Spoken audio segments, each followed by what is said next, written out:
नमस्कार, आप देख रहे हैं इंडिया टीवी में हूं पिनाज त्यागी। होम मिनिस्टर अमित शाह ने बस अब से कुछ ही देर पहले एक बहुत बड़ा और एग्रेसिव बयान दिया है। अमित शाह ने कहा है कि अब भारत में कोई किसी का धर्म परिवर्तन नहीं करा सकता, लोभ लालच से कोई धर्म नहीं बदलवा सकता। हमारा जो धर्म है उसकी रक्षा करने का संकल्प हमारा है। जो भेद पैदा करना चाहते हैं वो सनातन की शक्ति को नहीं जानते। अमित शाह का यह बयान ऐसे दिन आया है जब बीजेपी बहुत अग्रेसिव मोड में है। टारगेट पर राहुल गांधी हैं। इस वक्त देश में कोई चुनाव नहीं चल रहा, इन दिनों संसद भी नहीं चल रही, विदेश में राहुल गांधी का कोई भाषण भी नहीं हुआ, तो फिर बीजेपी के एग्रेशन की वजह क्या है? बीजेपी नेताओं की टाइमलाइन देखें तो वहां दंगावादी कांग्रेस, माओवादी कांग्रेस, मुस्लिम लीगी Congress, George Soros, tool kit, विदेशी साजिश, ये तमाम शब्द तैर रहे हैं। मुस्लिम मोहल्लों में टेंशन बहुत है और इंडी के दलों में भी बेचैनी बहुत है। राहुल ने ऐसा क्या कर दिया है, ऐसा क्या कह दिया है? राहुल का अरमान खुल्लम खुल्ला मुसलमान। पहले अमित शाह का बयान दिखाते हैं और फिर पूरी रिपोर्ट भी आपको समझाएंगे कि हमारे संविधान निर्माताओं ने हर व्यक्ति को अपने मूल धर्म में स्वमान के साथ जीने का अधिकार दिया है। लोभ, लालच, जबरन कोई किसी का धर्म परिवर्तन नहीं कराने से। और मैं मानता हूं आज जो वनवासी कुंभ यहां पर है वो अगर ठान कर जाता है हमारा जो भी धर्म है, वनवासी अनेक प्रकार की आस्थाओं से अपना जीवन ज्ञापन करते हैं और उसी आस्थाओं से प्रकृति की पूजा करते हैं और यही प्रकृति की पूजा हमें सनातन धर्म के साथ जोड़ती है। हमारा जो धर्म है इसकी रक्षा करने का संकल्प आज दिल्ली के इस मैदान से लेकर जाना है और वो ही हमें हमारी संस्कृति के साथ भी जोड़कर रखेगा और हमारे देश के साथ भी जोड़कर रखेगा। जो हमें भेद पैदा करना चाहते हैं उनको मालूम नहीं है हजारों साल पहले त्रेता में भगवान राम ने सबरी के जूठे बेर खाकर हमें बहुत अच्छे तरीके से समझा दिया है कि हम सब एक हैं। क्या ऐसा कभी हो सकता है कि हिंदुस्तान के सारे मुसलमान सिर्फ और सिर्फ कांग्रेस को वोट दें? क्या कभी ऐसा हो सकता है यूपी में अखिलेश यादव का मुस्लिम वोट 0 हो जाए, बिहार में लालू तेजस्वी का मुस्लिम वोट 0 हो जाए, बंगाल में ममता का मुस्लिम वोट 0 हो जाए, हैदराबाद में ओवैसी का मुस्लिम वोट 0 हो जाए और देश के सारे मुस्लिम वोट राहुल गांधी को मिल जाएं? अगर देश के सारे मुसलमान राहुल गांधी को वोट देने लगे तो 29 में कांग्रेस को कितनी सीटें मिलेंगी? अगर यूपी के सारे मुसलमान राहुल गांधी को वोट देने लगे तो 27 में कांग्रेस को कितनी सीटें मिलेंगी? ऐसे समय जबकि बीजेपी संपूर्ण हिंदू वोट के लिए मैदान में आ चुकी है, राहुल गांधी मुस्लिम वोट के लिए छाती पीट रहे हैं। राहुल गांधी भी 80-20 के फॉर्मूले पर चल रहे हैं। 20 के लिए राहुल 80 को कुर्बान करने का रिस्क ले रहे हैं। बड़ा सवाल ये, क्या मुसलमान राहुल गांधी से कन्विंस्ड होंगे? फाल्टा का रिजल्ट ताजा है। कांग्रेस के नेता कम से कम फाल्टा का ही रिजल्ट देख लें। डायमंड हार्बर की जिस सीट पर 70% हिंदू, 30% मुसलमान है, उस फाल्टा सीट को बीजेपी ने 71% वोट शेयर के साथ जीत लिया है। 29% में सीपीआईएम भी है, कांग्रेस भी है, ममता बनर्जी की टीएमसी भी है। आज समझ में आ रहा है और बंगाल भी देख रहे और भारत भी देख रहे कि अभिषेक बनर्जी लोकसभा वोट में 7 लाख के ऊपर वोट से किस तरह से जीते थे, आज वो स्पष्ट हो गया है। और जो पुष्पा बोल रहे थे कि झुकेगा नहीं, वो पुष्पा झुकते झुकते पता नहीं चूहा का बिल में घुस गया। तो हम लोग पुलिस में खबर दिए है कि पुष्पा निरुद्देश है, पुष्पा को नहीं मिल रहा है। ये किसी एक चुनाव की बात नहीं, बीजेपी ने अपनी जीत के लिए हिंदू वोट को बेस बनाया। कांग्रेस ने मुस्लिम वोट की तरफ देखा है। पिछले 6 लोकसभा चुनाव में बीजेपी का मुस्लिम वोट शेयर लगभग कांस्टेंट रहा है।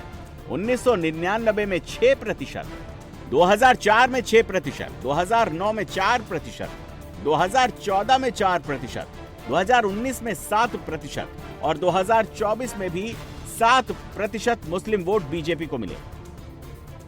कांग्रेस को बीजेपी से ज्यादा मुसलमानों के वोट मिलते हैं, लेकिन सारे मुस्लिम वोट कांग्रेस को नहीं मिलते। 2009 के चुनाव में कांग्रेस और उसके सहयोगी दलों को 38% मुस्लिम वोट मिले। 2014 के चुनाव में कांग्रेस और उसके सहयोगी दल को 36% के करीब मुस्लिम वोट मिले। 2019 के चुनाव में कांग्रेस और उसके सहयोगी दलों को 50% के करीब मुस्लिम वोट मिले।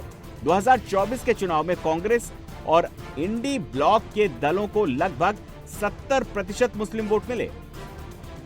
इंडी ब्लॉक के मुस्लिम वोट शेयर को देखकर इसे कांग्रेस का मुस्लिम वोट शेयर समझने की भूल हो सकती है, इसीलिए इस भूल का सुधार करना जरूरी है।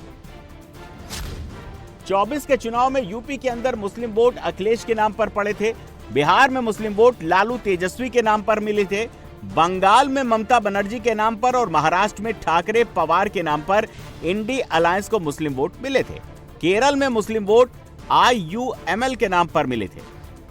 जिन जिन राज्यों में कांग्रेस को अपने बूते लड़ना था, जहां इंडी अलायंस को कोई दूसरा पार्टनर मुस्लिम वोट नहीं खींच रहा था, वहां कांग्रेस को मुस्लिम वोट के भी लाले पड़ गए, जैसे असम, गुजरात और मध्य प्रदेश में।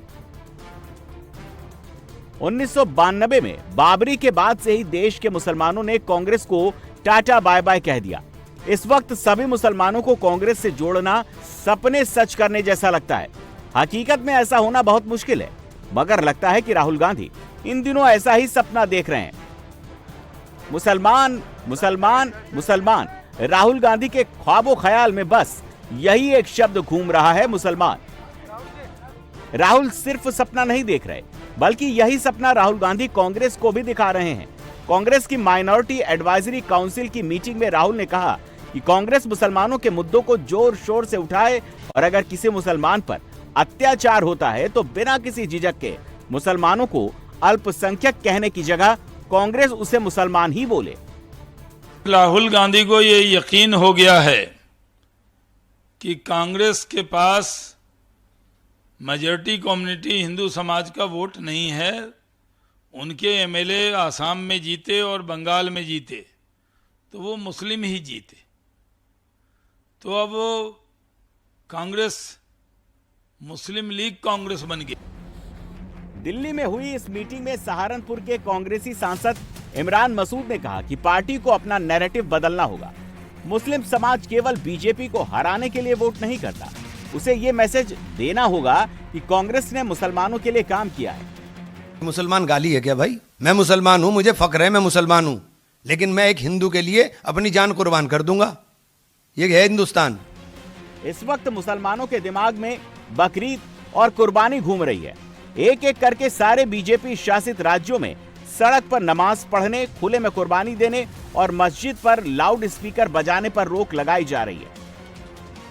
ओवैसी और मदनी इस पर बोल रहे हैं, मगर अखिलेश और ममता जैसे सेकुलर कहलाने वाले लीडर चुप हैं। राहुल खुलकर बोल रहे हैं। कांग्रेस की माइनॉरिटी एडवाइजरी काउंसिल की इस मीटिंग में राहुल गांधी ने नरेंद्र मोदी सरकार के बारे में एक ऐसी टिप्पणी कर दी जिसे बीजेपी ने पकड़ लिया। राहुल का कहना है कि मोदी सरकार अगले 1 साल में ही गिर जाएगी। मीटिंग में मौजूद कटिहार के कांग्रेस सांसद तारिक अनवर ने इसकी पुष्टि की। हाँ, सरकार को लेकर उन्होंने कहा कि जो देश की परिस्थिति आज है, वर्तमान परिस्थिति अगर इसी तरह से बिगड़ती चली गई तो ये सरकार 1 साल से ज्यादा टिकने वाली नहीं। तारिक अनवर ने पुष्टि की। इमरान मसूद ने पूरा ब्यौरा बता दिया। लेकिन ये जो नैरेटिव बनाया जा रहा है, ये डर बोल रहा है सरकार का। सरकार डरी हुई है, सहमी हुई है। सरकार को समझ में आ गया कि अब हिंदू मुसलमान से बहुत आगे लड़ाई चली गई है। अब लड़ाई देश के अंदर अमीर और गरीब के बीच में आ गई है। अब लड़ाई देश के अंदर जो हालात बना दिए आपने कि गरीब आदमी का जीना मुहाल हो रहा है। पेट्रोल डीजल के जैसे जैसे दाम बढ़ेंगे वैसे वैसे महंगाई आसमान को छूने लगेगी और हर चीज़ के लिए सेक्रीफाइस मोदी जी देश की जनता से मांगते हैं। देश की जनता सेक्रीफाइस करती है और लाभ कमाती हैं चंद घराने। कोरोना काल में यही हुआ। कोरोना में सबकी संपत्ति घट गई, लेकिन मतलब हजारों गुना अगर संपत्ति में वृद्धि हुई तो 2 घरानों की हुई। तो ये लोगों की समझ में आ रहा है। राहुल गांधी को भविष्यवाणियां करने का शौक है। राहुल को अपनी पार्टी का भविष्य नहीं मालूम, लेकिन वो बार बार मोदी सरकार की भविष्य बांचने लगते हैं। बीजेपी के लिए राहुल गांधी के कमेंट्स ऐसे लूज फुल टॉस बॉल हैं, जिन पर छक्का मारने में बीजेपी कभी कोई गलती नहीं करती। इस बार भी राहुल की जुबान से बात निकली और बीजेपी ने छक्का मार दिया। अगर राहुल गांधी जिस प्रकार से दंगे करवा करके, जिस प्रकार से अराजकता के माध्यम से सरकार गिराने की साजिश रच रहे हैं, कल के उस वक्तव्य से बिल्कुल स्पष्ट होता है कि यह कोई उनके मुंह से ऐसे ही नहीं निकल गया। कहीं ना कहीं राहुल गांधी और उनके आका माने सोरोस और जो फॉरेन की कंपनियां हैं, जहां ये 60 करोड़ रुपए खर्च करके 54 देशों में गए थे, इन सब आकाओं के साथ बैठ करके भारत में लोकतंत्र को कैसे समाप्त करना है, भारत में अराजकता कैसी लानी है, उसकी जो प्लानिंग हुई थी, उस प्लानिंग का कहीं ना कहीं कल लीकेज हुआ है राहुल गांधी के इस वक्तव्य से। भारत की जनता को भड़का करके आप दंगे करवा देंगे? नहीं राहुल जी, बंगाल में, आसाम में क्या हुआ आपने देखा है। भारत में संविधान चलती है और भारत में लोकतंत्र की जीत होती है। ये 140 करोड़ भारत की जनता की सरकार है। इसका बाल भी बाका आपके फॉरेन के जो आका है, आपके जो सोरोस है, इसका बाल भी बाका नहीं कर सकते हैं। जब तक 140 करोड़ जनता का आशीर्वाद रहेगा इस सरकार के ऊपर, तब तक यह सरकार देश की सेवा करती रहेगी। 1 साल में मोदी सरकार गिर जाएगी। मुसलमानों के बीच ऐसी बातें करके राहुल गांधी मुसलमानों के मन में होप जगा रहे हैं, कांग्रेस के लिए स्कोप बढ़ा रहे हैं। वैसे ये बात तो राहुल को अच्छे से मालूम है कि कार्यकाल पूरा किए बिना मोदी सरकार का गिरना मुश्किल ही नहीं, नामुमकिन जैसा है। 4 जून 2024 को 240 सीटों के साथ मोदी कमजोर पिच पर खड़े थे। सरकार तब भी उनकी ही बन रही थी, लेकिन नंबर घटने से मोराल डाउन था। 4 जून 2024 से लेकर 4 मई 2026 तक जितने भी चुनाव हुए, उनको जीतकर मोदी ने अपनी स्ट्रेंथ बढ़ा ली है। 24 के नुकसान की भरपाई करने के अलावा बंगाल जीतकर मोदी ने कुछ एक्स्ट्रा भी जोड़ लिया है। इन 2 सालों में राहुल कांग्रेस को मजबूत नहीं कर पाए। राहुल के नाम 99 हार का रिकॉर्ड दर्ज हो गया। 2027 में राहुल हार की सेंचुरी लगाएंगे। राहुल गांधी की हार का शतक उत्तर प्रदेश में बन सकता है, उसी उत्तर प्रदेश में जहां राहुल की कांग्रेस इन दिनों सपा और बसपा के बीच झूल रही है। 24 में राहुल सपा के साथ थे, 27 के लिए कांग्रेस बसपा पर डोरे डाल रही है। मायावती भी कांग्रेस को टेस्ट कर रही हैं। वो कांग्रेस के साथ अलायंस के लिए हां नहीं कर रही, साफ साफ इनकार भी नहीं कर रही। इसी बीच राहुल गांधी के सपने में फिर मोदी आ गए। राहुल गांधी ने फिर मध्यावधि चुनाव की बात कह दी। आर्थिक दुर्दशा का ये दशक है, तो उनका कार्यकाल ही वही माना जाएगा, क्योंकि उन्होंने नोटबंदी की, उन्होंने जीएसटी लगाया और लॉकडाउन के समय ताली थाली बजवाया, और अब पेट्रोल डीजल का भाव बढ़ाया। पूरे देश की संपत्ति को कुछ उद्योगपति को सौंप दिया और उद्योगपति अमेरिका में जाके इन्वेस्टमेंट कर रहे हैं। तो भारत का पैसा अमेरिका में लग रहा है, विदेशों में लग रहा है, तो खोखला करने का काम किया है। तो आज जो दुर्दशा भारत आर्थिक परिस्थिति बन रही है, उसके लिए कोई जिम्मेदार है तो मोदी जी हैं। मोदी सरकार गिरने वाली बात पर बीजेपी लोटा डोरी लेकर कांग्रेस के पीछे पड़ गई है। कांग्रेस को उसका इतिहास, भूगोल सब याद दिला दिया है। नेहरू से लेकर मनमोहन सिंह तक की बातें बीजेपी की टाइमलाइन पर तैरने लगी हैं। सोरोस के टूल किट से लेकर मुस्लिम लीग वाले मॉडल तक बीजेपी ने सब घुमा दिया है। कांग्रेस पार्टी आज न सिर्फ मानसिक हताशा के दौर से गुजर रही है, परंतु उसी के साथ एक बहुत खतरनाक षड्यंत्र का हिस्सा होती जा रही है। राहुल गांधी का आज का जो बयान या जिस प्रकार के समाचार पत्रों में आया है, कि उन्होंने ये कहा है कि 1 साल के अंदर अराजकता के द्वारा यह सत्ता परिवर्तन होगा। इससे एक बात बहुत स्पष्ट हो गई है कि प्रधानमंत्री श्री नरेंद्र मोदी जी ने कांग्रेस पार्टी के लिए जो कहा था कि अब ये कांग्रेस पार्टी नहीं रह गई है, बल्कि मुस्लिम लीगी माओवादी कांग्रेस में तब्दील हो गई है। हाल में संपन्न विधानसभा चुनावों में केरल में मुस्लिम लीग के साथ गठबंधन करके सत्ता में आने वाली कांग्रेस, और असम में, यह हम नहीं कह रहे, बदरुद्दीन अजमल ने कहा कि कांग्रेस मुस्लिम लीग बन गई है। यानी मुस्लिम लीग का जो स्टैंप है कांग्रेस पे, यह सिर्फ भारतीय जनता पार्टी नहीं बल्कि अन्य लोग भी स्पष्ट रूप से बता रहे हैं। और अब अराजकता के द्वारा सत्ता परिवर्तन का यह जो दुष्प्रयास है, यह दर्शाता है कि अब वो माओवादी हिंसक अराजक राजनीति की तरफ आगे बढ़ रहे हैं। राहुल गांधी के मुस्लिम प्लान से सबसे ज्यादा सशंकित हैं कांग्रेस के अपने पार्टनर। यूपी में मुस्लिम वोट कांग्रेस ले लेगी तो अखिलेश की सपा क्या करेगी? बिहार में कांग्रेस मुस्लिम वोट पर दावा ठोकेगी तो तेजस्वी की आरजेडी क्या करेगी? बंगाल में मुस्लिम वोट कांग्रेस हड़प लेगी तो ममता की तृणमूल क्या करेगी? महाराष्ट्र में सारे मुस्लिम वोट पर कांग्रेस दावा ठोकेगी तो ठाकरे पवार की पार्टियां क्या करेंगी? इसी तरह केरल में मुस्लिम वोट कांग्रेस ले लेगी तो मुस्लिम लीग IUML क्या करेगी? अब देखिए, अब जिस प्रकार से सरकार चल रही है, जन विरोधी काम कर रहे हैं लोग, तो जनता में आक्रोश बहुत है। यूपी में अखिलेश यादव PDA का गुलदस्ता बना रहे हैं। राहुल ने उनके PDA का A यानी अल्पसंख्यक अपनी तरफ खींचने वाला मॉड्यूल ऑन कर दिया है। अखिलेश की पार्टी सन्नाटे में है। कांग्रेस ने जितना अल्पसंख्यक समाज का शोषण करा है, इसकी दुनिया में मिसाल मिलती नहीं है। और इसके साथ जो इंडी ब्लॉक के लोग हैं, समाजवादी पार्टी है, TMC है, जब बाकी जो लोग हैं साउथ के, जब मुस्लिम लीग हो, कोई भी जो इतना हाशिए पे खड़ा करा है उनको कि दुनिया की 10 जो बुरी चीजें हैं उनके साथ जोड़ दिया है। अनपढ़ता के साथ जोड़ दिया, गुर्बत के साथ जोड़ दिया, गंदगी के साथ जोड़ दिया।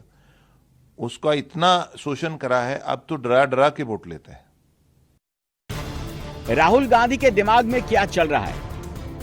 राहुल के दिमाग में डॉलर और रुपया घूम रहा है। राहुल के दिमाग में पेट्रोल, डीजल और गैस घूम रहा है। राहुल के दिमाग में शेयर बाजार का इंडेक्स घूम रहा है। राहुल के दिमाग में बेरोजगारी का डेटा घूम रहा है। राहुल के दिमाग में खुदरा महंगाई का आंकड़ा घूम रहा है। राहुल के दिमाग में आने वाला खाद्य संकट घूम रहा है। राहुल ने अपने दिमाग में इन्हीं सब बातों को प्रोसेस किया और कॉकरोच जनता पार्टी को सोशल मीडिया पर मिले सपोर्ट के साथ उसका कॉकटेल बनाकर राहुल ने ये कंक्लूजन निकाल लिया कि मोदी अनपॉपुलर हो रहे हैं और 1 साल के अंदर अंदर उनकी सरकार गिर जाएगी। यहीं पर राहुल से चूक हो गई। मात्र कुछ दिन पहले प्रधानमंत्री और गृह मंत्री जी के लिए गद्दार शब्द का प्रयोग करने वाले राहुल गांधी जी, उनके खुद के मुंह से जो चीजें निकली हैं, अब देश के हर खुददार नागरिक को समझ में आ रहा है कि असली गद्दार कौन है। और आज जिस प्रकार के खतरनाक विषबेल भारत के अंदर और भारत की बढ़ती प्रगति को रोकने के लिए फैलाई जा रही है, और ऐसा स्पष्ट रूप से प्रतीत हो रहा है कि कांग्रेस पार्टी उसका हिस्सा बनती जा रही है। मेरा कांग्रेस से सीधा सवाल है कि आप ये सब कुछ विदेशी शक्तियों के साथ गठबंधन में कर रहे हैं, जान के कर रहे हैं, या अनजाने में आप उनके हथियार बन रहे हैं। इसलिए मैं देश की जनता से कहना चाहूंगा कि कहनी है एक बात मुझे इस देश के पहरेदारों से, संभल के रहना अपने घर में छिपे हुए गद्दारों से। राहुल गांधी सोशल मीडिया को कुछ ज्यादा ही तवज्जो दे रहे हैं। कॉकरोच जनता पार्टी के इंस्टाग्राम अकाउंट पर कुछ ही दिन में 22 मिलियन लोग जुड़ गए। 22 मिलियन का यह नंबर कांग्रेस के दिमाग पर चढ़ गया। जब से राहुल ने इसका जिक्र किया है, कांग्रेस का हर नेता इस नंबर में यूथ की बेचैनी देख रहा है। लेकिन भारत में चुनाव सोशल मीडिया पर नहीं होता, चुनाव पब्लिक के बीच होता है, और पब्लिक क्या चाहती है ये फलता में दिख रहा है।